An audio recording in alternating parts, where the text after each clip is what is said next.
En el Mes Mundial del Alzheimer, la Fundación TASE, que significa trascender con amor, servicio y excelencia, está presentando la nueva campaña Alzheimer 2024 titulada Haz tu parte, con la intención de intensificar la concientización y fomentar la acción en torno a la enfermedad. Vamos a conversar con Cristina Calderón, es la directora de la residencia TASE, tiene 11 años de experiencia en el manejo de personas con demencia y sus familiares. Además es una administradora de empresas, tiene formación en un MBA, tiene vocación durante años que se refleja en el trabajo hacia la convicción y hacia la convicción de servir. Así que le vamos a dar la bienvenida a Cristina. Bienvenida, qué gusto que estemos contactadas por esta vía. Muchísimas gracias, María Clara, gracias a Radio Centro por recibirnos. Bueno, Cristina, qué gusto volver a conversar, porque tu camino ha sido largo y yo decía en tu introducción con la convicción de servir. Este es el pilar fundamental de tu trabajo y me gustaría mucho que pudieras compartir a nuestra audiencia qué es lo que la Fundación TASE logra realizar año a año, o mejor dicho, día a día con las personas que tienen Alzheimer y con sus familias. Y bueno, TASE significa trascender con amor, servicio y excelencia. Nosotros somos una fundación que nos creamos en el año 2011 para ayudar a las personas con Alzheimer en el Ecuador. Y el principal objetivo de TASE es visibilizar, concientizar, sensibilizar y romper el estigma alrededor de la enfermedad de Alzheimer.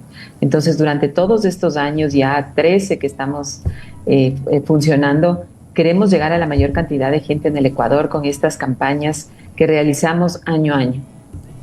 Tú mencionas la sensibilización, que me parece que es parte lógica de este proceso, la concientización, pero ¿por qué romper el estigma? ¿De qué estigmas estamos hablando? Bueno, esta es una enfermedad que lamentablemente cuando tenemos un diagnóstico o cuando descubrimos que está nuestro familiar con Alzheimer, muchas personas la ocultan por vergüenza o por desconocimiento, y también yo pienso que hay mucha confusión con el envejecimiento normal. Una persona que es adulta mayor que empieza a perder la memoria no es normal, no es parte del envejecimiento. Entonces nosotros debemos romper ese mito de que una persona si está llegando a ser adulta mayor va a perder la memoria. Y también, si es que tenemos un diagnóstico ya certero de la enfermedad de Alzheimer, no ocultarle a la persona, no guardarle en casa, no dejarle salir, más vale que hacer todo lo contrario. Hay que tener rutinas, hay que ponerles en centro del día, hay que hacer que tengan terapias, hay que hacer que estén con gentes, que tengan una vida digna. Entonces es importante el tema del estigma. Tú estás organizando una serie de actividades alrededor de la campaña de este año que se llama Haz tu parte, y pues cuando nos dices haz tu parte quiere decir que todos tenemos que poner dentro de este espacio de la sensibilización y la conciencia y de romper el estigma nuestra parte. Entonces, ¿qué se espera de este año? Bueno, nosotros lo que queremos es que la gente se movilice alrededor de la enfermedad de Alzheimer, ¿no? Creo que es importante que se informen, si es que tenemos un familiar con Alzheimer, nos informemos y nos capacitemos sobre, por ejemplo, las 7 etapas de la enfermedad, que también nos informemos si tenemos dudas de que tenemos la enfermedad de Alzheimer, sepamos de qué se trata, acudamos a tener un diagnóstico temprano, que nos cuidemos como cuidadores si tenemos una persona con Alzheimer en casa, y que nos cuidemos si es que pensamos que nos puede dar, es decir, controlar los factores de riesgo, hacer prevención. Y también que participemos de las actividades, de las caminatas, que vayamos al cine, tenemos un documental en el cine, que nos vayamos a los cursos para familiares, que nos ingresemos en las charlas virtuales, que hagamos cosas, movilicémonos, que hagamos nuestra parte, porque esta es una enfermedad que afecta a muchas personas en el mundo actualmente, a más de 50 millones de personas, y en el Ecuador calculamos que alrededor de 100,000. Entonces es importante que hablemos, que hagamos nuestra parte y nos movilicemos alrededor de la enfermedad de Alzheimer. ¿Qué te parece si aprovechamos este espacio en que estamos conversando para que puedas mencionar esas etapas de la enfermedad que tú mencionaste? Sí, bueno, el Alzheimer tiene 7 etapas, pero tiene 3 que son muy marcadas. Esta es una enfermedad larga que dura de 5 a 20 años, pero estas 3 etapas son las más marcadas de la enfermedad, que son la etapa leve, la etapa moderada y la etapa severa. En la etapa leve parece que puede pasar desapercibido algunos síntomas hasta que pasa algo, la persona se pierde o se desorienta en algún lugar o se desubica y ahí recién queremos ir a ver qué pasa o tal vez lo ignoramos, pensamos que no pasa nada. En la etapa ya moderada es cuando la persona pierde la memoria de corto plazo, es decir, te repite la misma pregunta una y otra vez, se baña 2 veces o 3 veces en el día, pero porque no se acuerda, ¿no? Come, almuerza y después de una hora te dice dame de comer. O hay cambios de conducta, entonces una persona que ha sido muy tranquila, que ha sido sonreída, de repente le ves que empieza a cambiar de conducta, que es impaciente o que está ansiosa. Y que, por ejemplo, no quiere salir, no quiere estar en reuniones porque simplemente no entiende las conversaciones. Te dicen, no, yo no quiero estar, me ofusco, me pone nervioso estar con gente. Y las etapas severas cuando ya se pierden las dos memorias, la memoria de corto plazo y la de largo plazo. La de largo plazo es cuando obviamente la gente ya no te reconoce, te confunden con el hijo o la persona de 90 años está pensando en que la mamá le va a hablar porque no llega del colegio. Entonces, estas etapas son complicadas, es importante aprender, es importante informarnos y es importante cuidarnos como cuidadores para poder cuidar mejor. Sí, esa parte de los cuidadores también la quiero plantear contigo. Antes de eso, me gustaría, como me hablaste de las diferentes etapas y hablaste de la etapa leve, en donde primero no se logra comprender muy bien qué es lo que está pasando, pues ¿cuál sería entonces el correcto diagnóstico? ¿Cuáles serían los pasos para un correcto diagnóstico? Bueno, lo que es importante es que si vemos algo que nos llama la atención en nuestro ser querido, o muchas veces nosotros decimos, me estoy olvidando mucho de las cosas, no sé qué me está pasando, estoy ¿cómo se llama?, desorientada o no estoy concentrada. Creo que hay que ir al médico. Creo que lo más importante para despejar cualquier duda es ir al doctor. El doctor especialista en esta enfermedad es el neurólogo y el neurólogo es la persona que nos va a afirmar o negar un diagnóstico como la enfermedad de Alzheimer, porque recuerda que la pérdida de la memoria también se produce o también esta cosa de que nos perdemos, de que no sabemos dónde estamos, puede ser por el estrés, puede ser por la depresión, muchos factores. Entonces creo que es importantísimo que si tenemos dudas, vayamos al médico, no dejemos de ir, porque un diagnóstico nos va a ayudar a tener una mejor calidad de vida. Un diagnóstico oportuno nos ayuda a tener una mejor calidad de vida. ¿Y qué más puede lograr con los cuidadores, por ejemplo, con las familias? ¿Cómo la familia, en tu experiencia, reacciona y se moviliza alrededor de este diagnóstico? ¿Qué empiezan a hacer? Bueno, hay diferentes casos. Hay gente que no la acepta, hay gente que se pone triste o hay gente que dice, bueno, vamos con todo, vamos a hacer las cosas que tenemos que hacer. Pero creo que es una enfermedad que sí se debe involucrar a todos los miembros de la familia. Cuando tenemos una persona con Alzheimer en casa, no es algo de solo la esposa o solo la hija o solo el hermano, es algo que involucra a todos los miembros de la familia. Entonces, hay muchas veces que no se acepta también, entonces que se dice, no, eso no está pasando, no, el doctor se equivocó. Si tenemos dudas, vayamos a otro médico, tengamos una segunda opinión. Y si es que tenemos este diagnóstico de la enfermedad de Alzheimer y se reafirma por varias personas, creo que lo más importante es capacitarnos, informarnos, saber qué se nos viene. Tal vez mi ser querido no atraviesa por todas las etapas, tal vez se queda en una etapa estancado por mucho tiempo. Entonces tenemos que ver la forma de cómo ayudarle a que esa enfermedad no avance, no siga degenerándose. Ahí las terapias no farmacológicas son fundamentales, ¿no es cierto? Tenerle en actividad constante y en terapias. Es importante que nos eduquemos. Justo eso te iba a preguntar, y tú mencionaste las terapias no farmacológicas, lo dijiste de una manera mucho más especializada de lo que yo te lo iba a preguntar. Yo te quería preguntar cómo es el minuto a minuto de una persona con Alzheimer, porque es fácil decir, sí, hay que cuidarlos, hay que estar atentos, se olvidan, pero no, yo quiero entender cómo es el día a día de estas personas. ¿Será que es válido leerles, es válido ponerles música, es válido que vayan a hacer ejercicio, que estén acompañados caminando? ¿Cómo es el minuto a minuto de ellos? Bueno, yo lo que más importante recomiendo es que tengamos unas rutinas, es decir, 1 hora de levantarse, horas específicas de comer, horas específicas de tomar la medicina que te manda el doctor y horas específicas de hacer actividades, así como también horas específicas de descanso. Es decir, si me levanto a las 7 me baño, a las 8 desayuno, a las 9 empiezo a hacer actividades, a las 11 como algo, a la 1 almuerzo, descanso un momento después del almuerzo, a las 3 vuelvo a hacer actividades, a las 4 como algo, después hago otras actividades, después ya ceno y después ya me preparo para dormir. Entonces es importante que estas rutinas y estas actividades se hagan todos los días.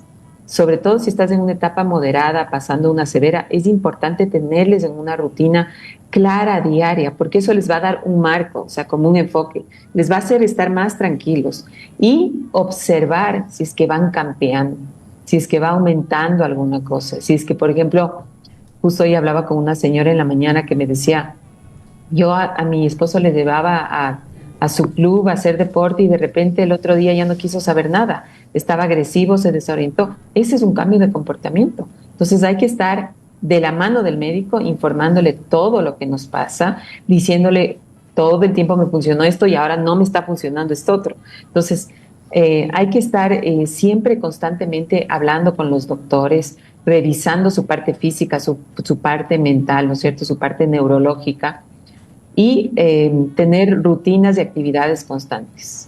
Ahora, me mencionaste un minuto a minuto con una rutina llena de actividades que obligatoriamente necesitan de alguien, de un segundo, de una tercera persona. Ahí entonces es cuando llega esta conclusión de que cuando llega el Alzheimer a una persona no le llega solo a la persona, le llega a completamente el núcleo familiar que está alrededor, porque tienes que tener a una persona que esté en la rutina, al levantarse, al comer, en las actividades de las medicinas, en el descanso. Es como tener al cuidado de un niño pequeño. Correcto, correctísimo. Hay que tener un plan, o sea, hay que hacer un plan familiar en donde se le cuide a la persona la mayor cantidad de horas. Y esto va a ir en aumento, es decir, cuando una persona está en una etapa leve no va a necesitar ese cuidado tantas horas en el día, pero cuando ya pasa una etapa moderada, sí, porque obviamente su memoria de corto plazo está afectada. Entonces se va a ir a bañar 10 veces, o va a comer todo el día, o no se va a tomar la medicina, o se va a tomar el doble de medicina. Y cuando está en cambio en una etapa severa, ¿qué necesita? Que le asistan en el baño, que le bañen, que le den de comer, que le vistan, etcétera. Entonces, este cuidado va a ir aumentando a medida que avance la enfermedad. Y obviamente los cuidadores van a ir aumentando a medida que avance la enfermedad. Por eso es importante que la familia se reúna y converse de este tema. También hay apoyos grandes en la sociedad, como centros del día donde las personas pueden hacer terapias, terapeutas que pueden ir a la casa, auxiliares de enfermería. O sea, hay un montón de recursos que se pueden utilizar para cuidar a un familiar en casa. Y si no se tiene esas posibilidades económicas, hay que compartir el cuidado con los otros miembros de la familia. Eso es, yo creo que indiscutible. Bien, alrededor de todo lo que estamos conversando, que es muy interesante y que yo creo que podríamos hablarlo mucho más largo, Cristina, porque seguramente hay muchas inquietudes alrededor de esta enfermedad. De hecho, médicamente creo que todavía hay muchos cuestionamientos sobre esta enfermedad. Pero alrededor de esta campaña que tú estás presentándonos hoy, hay actividades que se están realizando tanto en Guayaquil como en Quito, también en Cuenca, me parece. ¿Qué tal si nos compartes y nos invitas? Sí, bueno, yo creo que una de las cosas más importantes que tenemos ahora es el documental La Cima de la Vida, aunque no me recuerdes, que está en los cines del país. Este es un esfuerzo que hemos hecho con Multicines para brindar este espacio a un bajísimo costo. Están en las salas de Quito, Guayaquil, Cuenca, Manta, Latacunga, Ambato. Solo tienen que ingresar a la plataforma de Multicines y ver el documental, ¿no es cierto? Ahí está. Es un documental que lanzamos en marzo, que es el reflejo de la vivencia de 5 familias que nos cuentan cómo es vivir con su familiar con Alzheimer. Y también participa el doctor Robinson Cuadros y Sergio Zacoto, nuestro cantautor ecuatoriano, quien hace después una canción producto de esas visitas a las familias, y es una canción bellísima que se llama Aunque no me conozcas. El documental realmente es una escuela de la vida, yo te digo, es una escuela para las personas que tienen Alzheimer y para los que tienen adultos mayores en casa. Es un documental lleno de amor y lleno de muchísima enseñanza. Les va a servir mucho ir a ver. De ahí tenemos en Quito mañana un curso presencial en el Sheraton, que es un curso gratuito de 9 a 1 de la tarde. El domingo 22 vamos a estar caminando en la ciudad de Quito, la 11ª caminata, que el Alzheimer no nos detenga. Y la próxima semana, el 27, estaremos haciendo brigadas de capacitación en la ciudad de Guayaquil, y el 28 caminaremos en San Borondón por 8ª vez, por 8º año consecutivo. Igual la caminata, que el Alzheimer no nos detenga. Todos estos eventos son gratuitos. Después ya en octubre nos iremos a Cuenca, a finales de octubre, a caminar por primera vez allá. El año pasado ya hicimos unas brigadas y ahora queremos caminar en Cuenca. Estas caminatas son de 1 kilómetro, ¿cierto?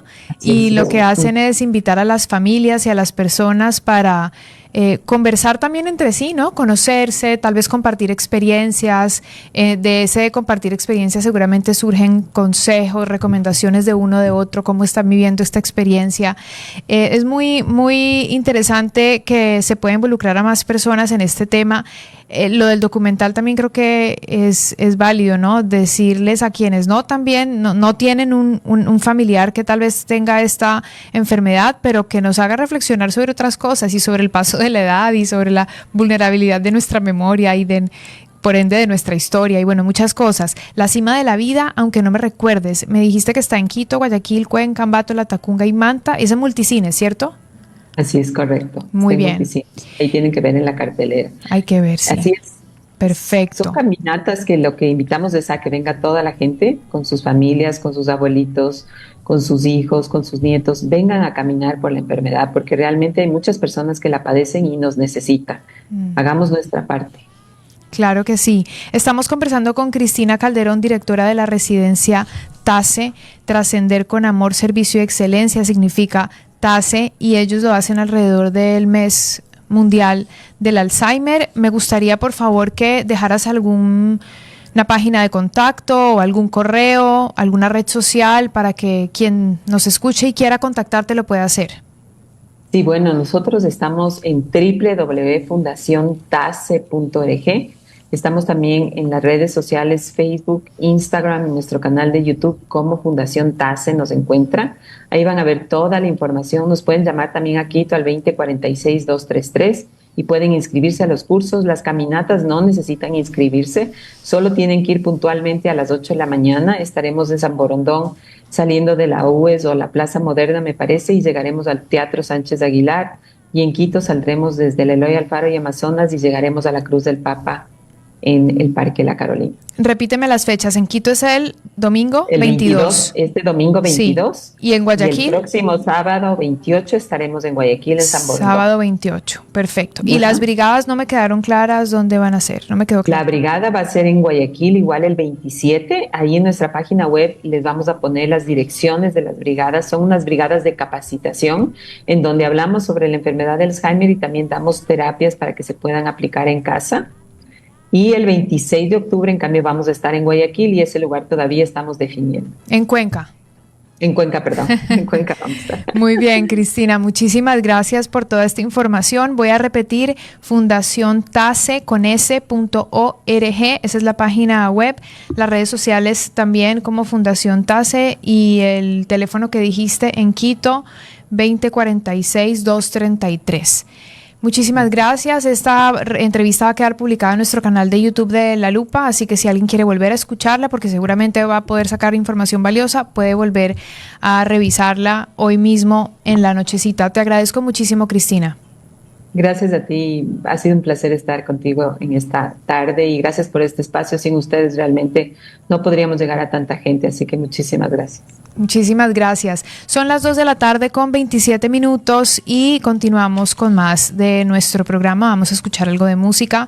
Cuando regresemos tendremos una entrevista con Santiago Páez, autor, escritor, y creo que eso también va a estar muy chévere escucharlo. Así que los espero después de esta canción, Loco, de Auténticos Decadentes, que dice: a mí me vuelve loco tu forma de ser, dice esa canción.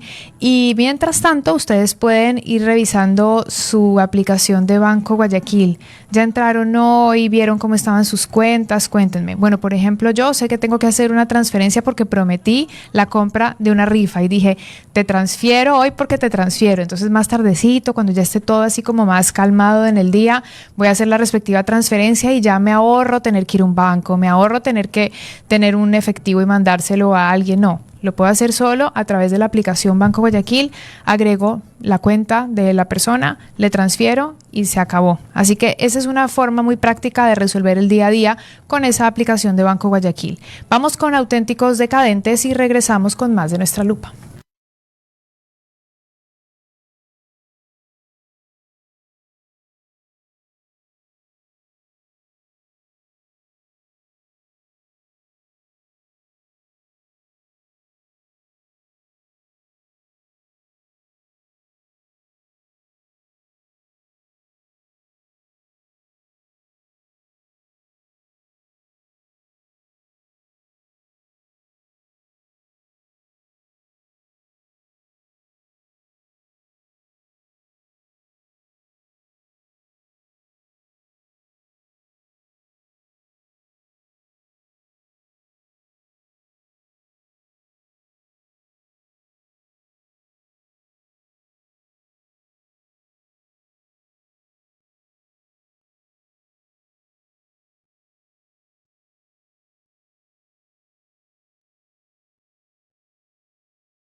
Santiago Páez nació en Quito en 1958. Tiene estudios en Derecho, Antropología, Comunicación y Literatura.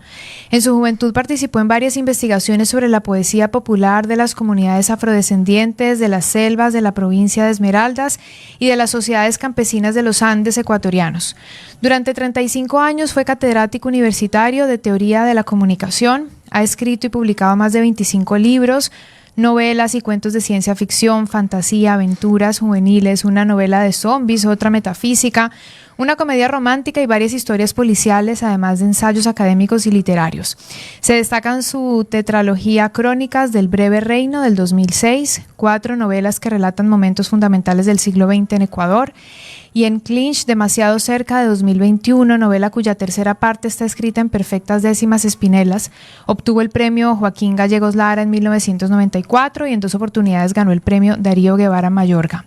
Yo tengo el gusto de tenerlo en cabina aquí en La Lupa y además él viene a conversar con nosotros sobre su pasión por la literatura, pero sobre las terribles chicas Puma. Bienvenido, Santiago, qué gusto poder conversar hoy aquí en La Lupa. Un gusto estar aquí, muchísimas gracias. Bueno, esto es una vida dedicada a la literatura. Primero yo quiero entender cómo se puede ser doctor en literatura. Es una falacia.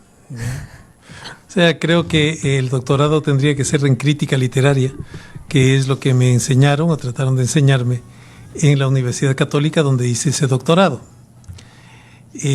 Supongo que te pueden enseñar a ser piloto, no te pueden enseñar a volar, ¿ya?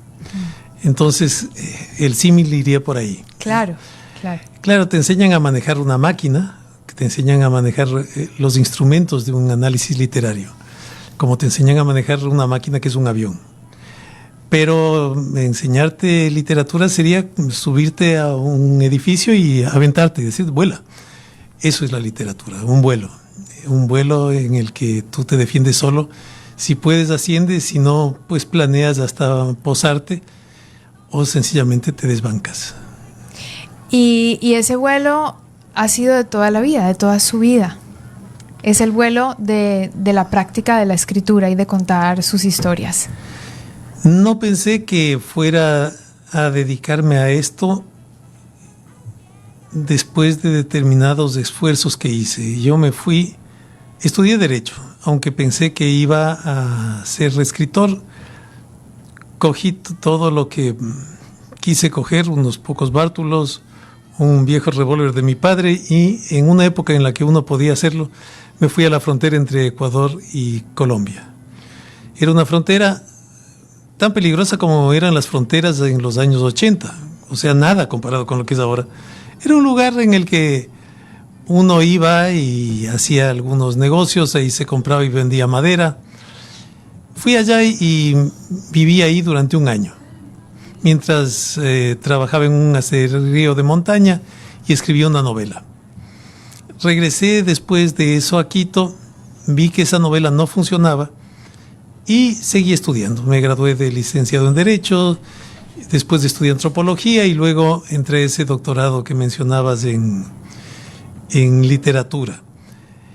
Fue mucho después, cuando estaba haciendo otro doctorado en Madrid, cuando empezaron a hablarme voces, a susurrarme historias en la cabeza. Y ahí escribí mi primer libro, pero tranquilamente 14 años después, porque yo tenía ya casi 30, o un poquito más de 30, y fue pasados los 30 que publiqué mi primer libro de cuentos, un libro de cuentos de ciencia ficción. Y ahí empecé ya sistemáticamente a escribir y me di cuenta de que tenía que postergar todo lo demás. La antropología, porque en esa época trabajaba como antropólogo, todo a la literatura. Y entonces desde hace 30 años, desde el año 94 que publiqué ese libro, hasta ahora el 2004, 30 años me he dedicado tan exclusivamente como se puede en nuestro país a la literatura. He hecho cosas para vivir, dar clases, pero eso ha sido un asunto secundario. De eso vivo. Para no morir es que escribo. Dar clases también es muy enriquecedor, deduzco.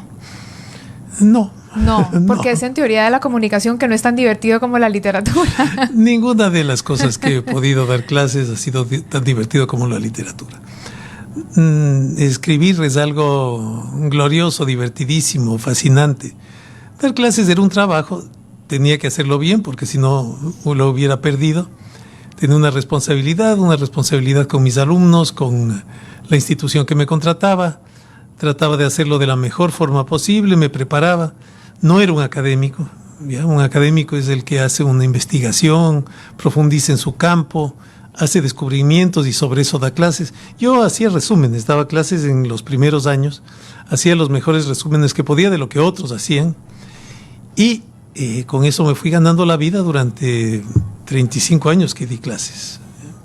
De todas formas, esas experiencias previas, la antropología es imposible que no deje huellas después en algunos escritos, ¿o no? Tienes toda la razón.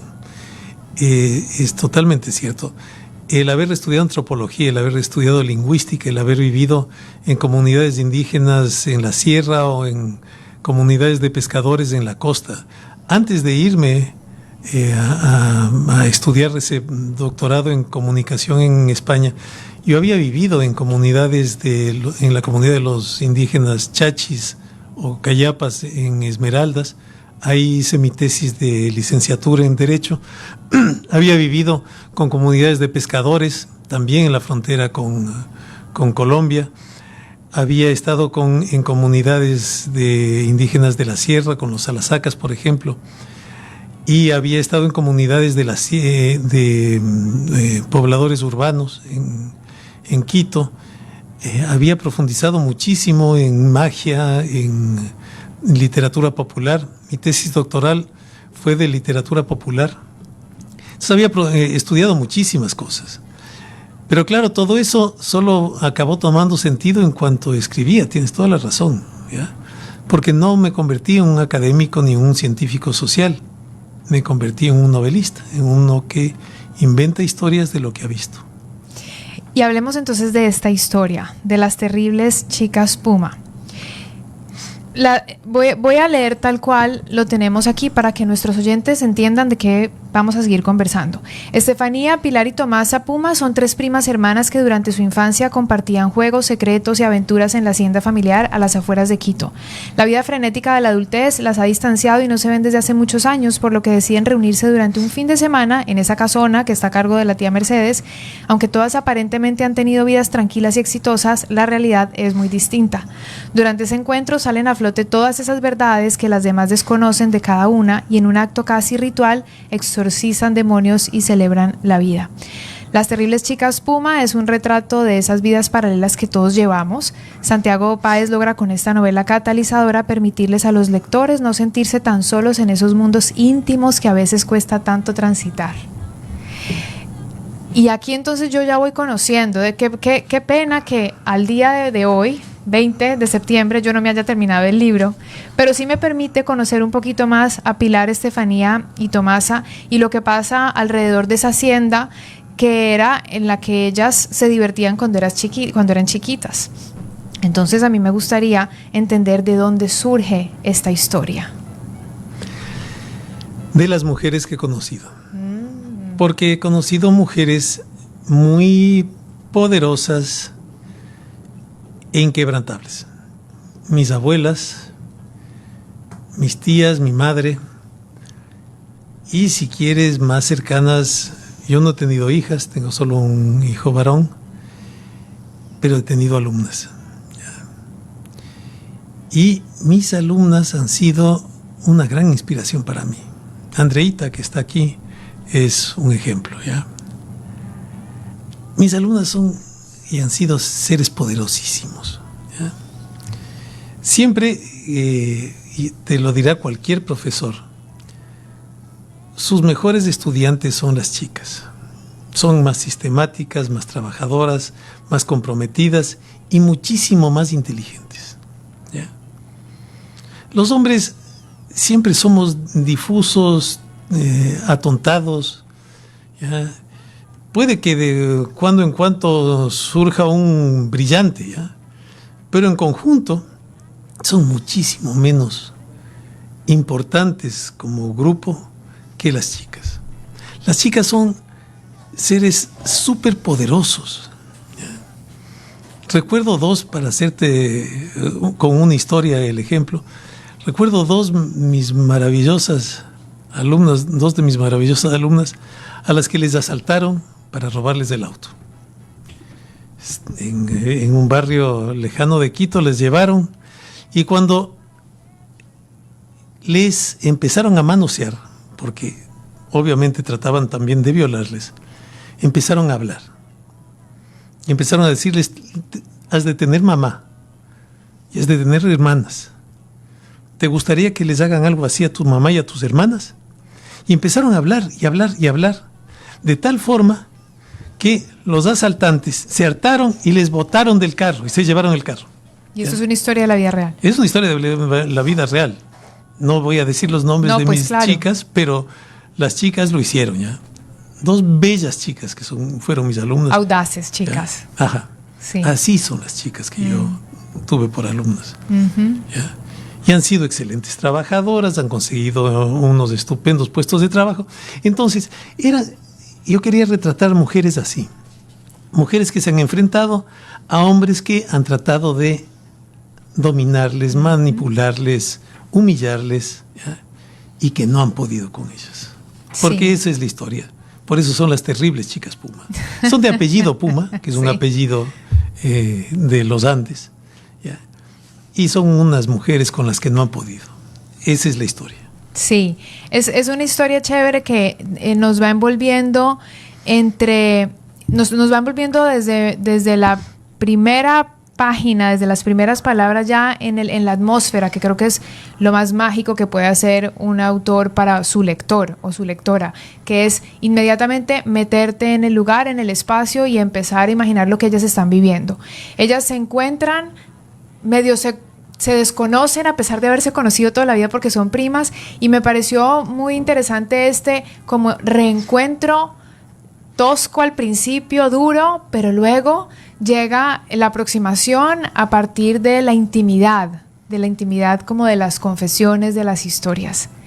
Esa forma de describir estas situaciones también, siendo un autor hombre, cómo se lanza al desafío de pensar como las mujeres están pensando, porque las relaciones se dan entre esas mujeres, que son primas entre ellas, y una tía que ha vivido otra historia también. Y una tía que ha vivido una historia muy próxima a la de sus sobrinas. Bueno, yo siempre he disfrutado más en las relaciones con las mujeres, ¿ya? Cuando se hacen las reuniones de grupos de de antiguos compañeros de curso, de antiguos estudiantes, las reuniones de los hombres son torpísimas, ¿ya? Se reúnen para emborracharse y acordarse de lo que le hacían al profesor y de las barbaridades que hacían en cuarto, en quinto curso. Y todas las reuniones hacen lo mismo, ¿cierto? Repiten lo mismo. Y además hay un momento en el que acababa yo metido en la cocina, porque en la época en la que cuento de mi niñez, todavía la clase media podía tener dos ayudas domésticas, y entre las dos hablaban, la cocinera y la mucama. Y escuchar esas historias para mí creo que fue lo que me hizo escritor, escuchar todo lo que contaban, ¿ya? Y siempre que he ido en un bus estoy parando las orejas escuchando lo que las mujeres van contando, ¿ya? Y entonces no es difícil para mí recrear esa capacidad de las mujeres para abrirse y contar de sí, porque les estoy escuchando todo el tiempo, ¿ya? Y es real.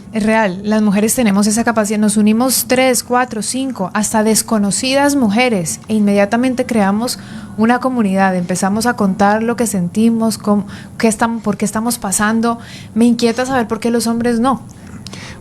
Creo que la explicación es que los hombres no nos conocemos y no estamos en contacto con nosotros mismos. Luego no podemos contar hacia afuera lo que no nos contamos a nosotros mismos, ¿ya? Así nos han criado, ¿no? En ese mutismo hacia adentro. Y eso es algo terrible.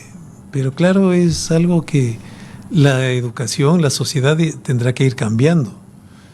Eso de no lloro, por ejemplo, no soy capaz de llorar, no voy a llorar, Pues, entonces, si no lloro, entonces me callo a mí mismo, me pongo mute a mí mismo.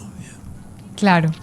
En estas terribles chicas Puma encontramos, ¿será válido que yo pueda compartir un extracto para que se conozcan? Por supuesto, ¿sí? claro Porque que sí. tengo que pedir permiso al autor, si no. Sería maravilloso. Hagamos desde el inicio, como para que nuestra audiencia sepa cómo arranca esta historia. Mercedes las esperó, esbelta, guapa, con su chaqueta de cuero, sus jeans y sus botas altas, como la recordaban, con su aroma a lavanda al pie de la amplia escalera de piedra por cuyas gradas se subía la vieja casa de hacienda convertida por ella en una hostería. Recorriendo la avenida larga bordeada por magnolios floridos, llegaron casi a la misma hora, al atardecer, cada una arrastrada por sus vientos oscuros y cada una de ellas también con sus luces y sus aromas. Hasta ahí me quedaré. ¿Cómo y dónde escribe Santiago? ¿Cuál es su lugar? Al principio yo necesitaba algún lugar especial, un estudio. Ahora en la punta de una lanza. Yo donde puedo me embosco, me pongo en una esquina y empiezo a escribir. Porque es algo muy próximo a mí mismo, la escritura. Entonces escribo casi en cualquier lugar. Tengo un estudio y es un estudio rodeado de mi biblioteca y es un buen lugar para escribir porque me permite ir saltando a los libros, a los recuerdos que tengo de otras escrituras. Pero casi puedo escribir en cualquier lugar, ¿ya? Porque, te repito, es un asunto muy orgánico conmigo mismo, ¿ya? Es parte del flujo de mis ideas, entonces donde me siento, saco mi libreta, hago anotaciones, siempre llevo una libreta. ¿Dónde está esa libreta ahorita? Mi libreta siempre en mi maletín. ¿Sí? ¿Siempre está esa Sí, libreta sí, ahí? siempre está la libreta Lápiz, ahí. pluma, libreta, Pues conectando las ideas. Un esferográfico, porque antes llevaba un estilógrafo y me daba mucho, ahora con un esferográfico normal y una libreta de número 2 de espiral. Eso sí tiene que ser número 2 de espiral, porque eso se dobla perfectamente y me permite apuntar. Claro, se abre fácil. Y a veces cuando necesito hacer un diagrama, pues ponerla así totalmente abierta me permite un espacio más grande y me permite diagramar, a veces para diagramar secuencias, Ajá. ¿no? Para recrear espacios. Entonces me sirve ese espacio. Me gustaría imaginarme eso, cómo es un diagrama de ese espacio, de esa frecuencia. Acabo de inaugurar una libreta, así que no creo que en esta esté algo.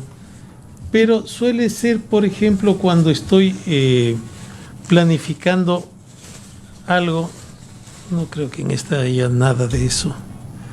Porque en esta recién estoy, sí. Está inaugurada. En esta está inaugurada recién. Sí. Esta empezó el 26 de julio en La Tacunga. Sí, no, esto está todavía no hay empezado. Gráficos. Sí, pero entonces, claro, al utilizar una de estas, yo puedo, por ejemplo, aquí empezar en la de la izquierda y seguir hacia la derecha. Y árbol genealógico, por ejemplo, todo lo que o si es que estoy construyendo un personaje, ¿no? Puedo poner las distintas características físicas, psicológicas, los antecedentes personales, ¿no? Esa es la estructura. Y eso es algo que me sirve porque, claro, soy ese tipo de escritor, soy un escritor que elabora mucho antes de sentarme a escribir. Necesito mucho material elaborado, redactado, notas, ¿no? Y me siento a escribir cuando ya tengo 3, 4 libretas, ¿no? Y navego entre esas libretas, que son una especie de ladrillos sueltos con los que voy después apilando y construyendo ya la novela. Increíble, ¿no? Claro, tener como todo el terreno ya listo. Personajes, psicología, cómo Exacto. lucen, territorio. Exacto. Y de ahí se va sacando. ¿Tiene buena memoria, Santiago? Es que no tengo muy buena memoria y es tanto lo que hay que tener antes de una novela. Claro. ¿No? Que claro, si es que me fiara de mi memoria, no lo tendría. O se documenta, ¿no? O puede ser muy claro, borroso. tengo todo claro. documentado y entonces puedo moverme. No soy el que inventó eso. Émile Zola tenía incluso fotos de los lugares en los que quería que sucedan las cosas. Yo hago lo mismo, y ahora que es tan fácil, en la época de Zola era un lío tomar una foto, mandarla a revelar, en fin.